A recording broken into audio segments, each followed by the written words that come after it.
Yan, kung mag-aasawa kayo, pipiliin nyo yung madaling kausap.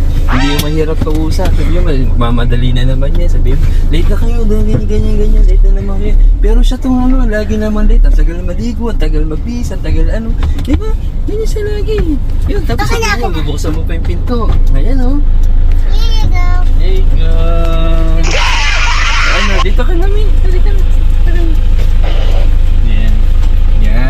Yan. Tapos hindi pa siya nakashoes. Oo, yan yung sinasabi ko. Pag mag-aasawa kayo, yan ang pipiliin nyo. Yan, ganyan. Magaling magbihis. Yan. Maganda. Yan.